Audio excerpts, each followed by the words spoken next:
Assalamualaikum, my name is Nur Syafiqah binti Saiful. Okay, Assalamualaikum, my name is Nur Irene Natasha. Assalamualaikum, my name is Nurfatin binti Mazlan. Assalamualaikum, my name is Puteri Nurfajrina Aluti binti Taslim. Assalamualaikum warahmatullahi wabarakatuh. My name is Nur Ain Fazira binti Safa.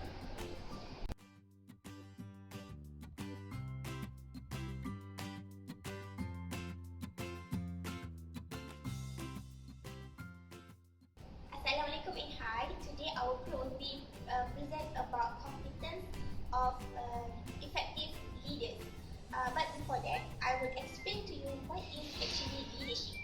Okay, leadership is actually about influencing, motivating and enabling others to contribute toward the effectiveness and success of the organization of where they are members.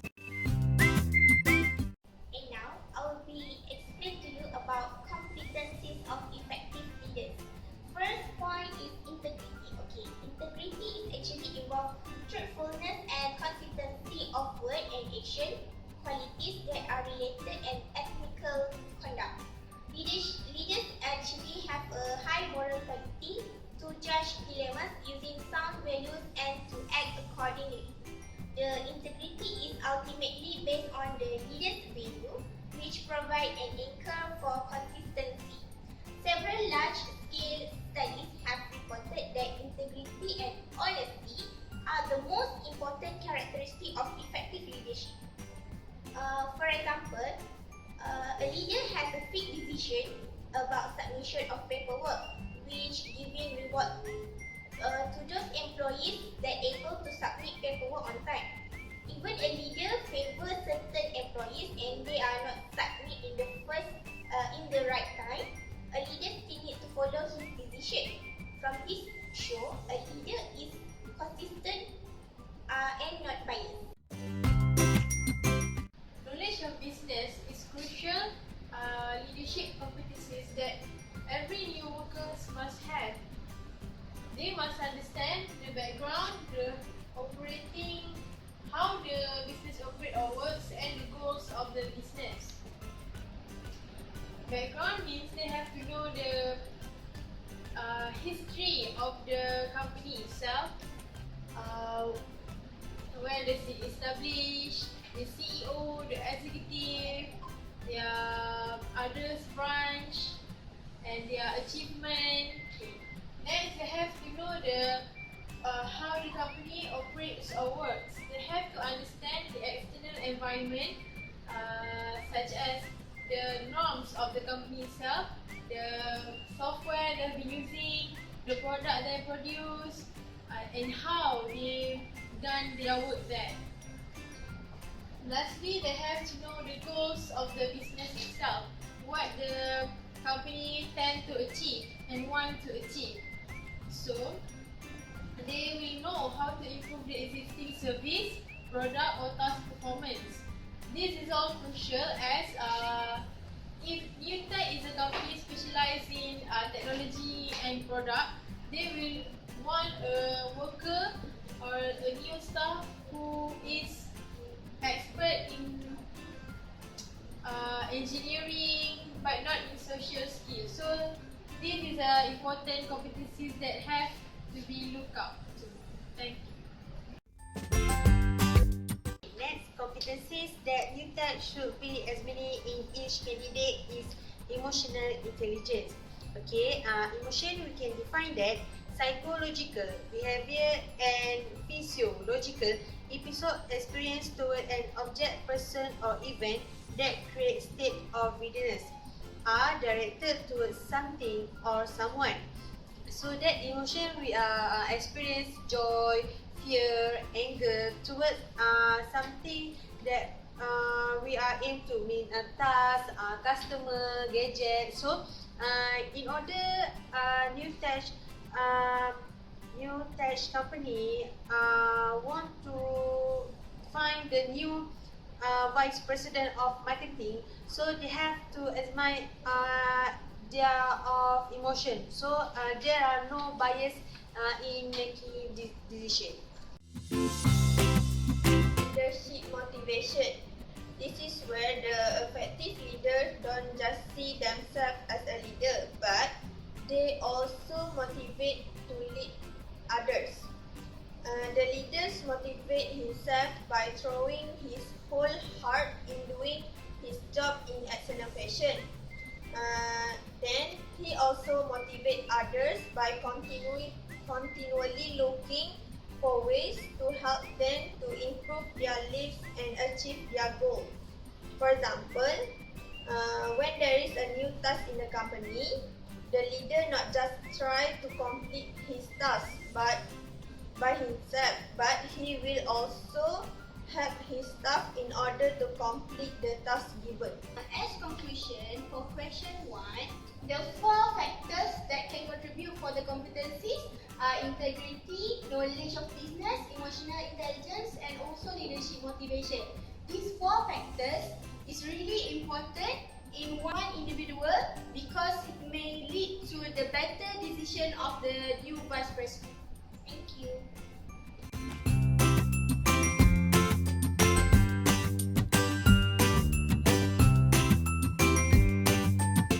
Assalamualaikum.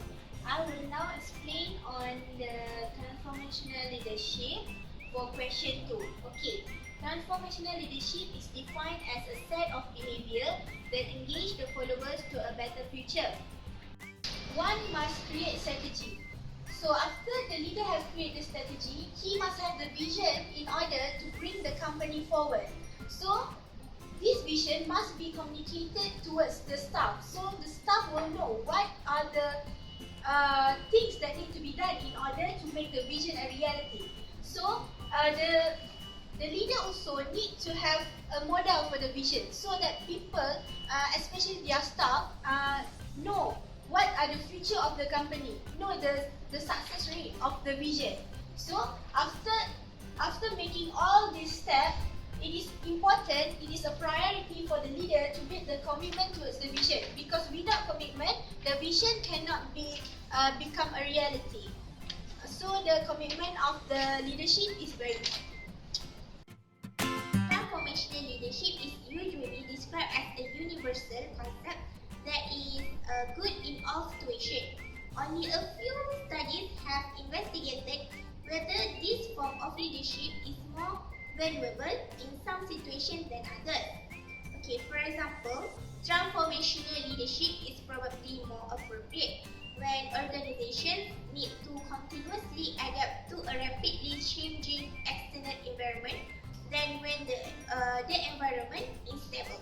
However, if the company wants to move forward but in continuous improvement way, then the company may use another alternative such as charismatic or transitional. One of the concerns that can be seen in this situation is the theory combine leader behavior with the leader's personal characteristic of leader. Okay, for example, it described as visionary, imaginative, sensitive, and thoughtful.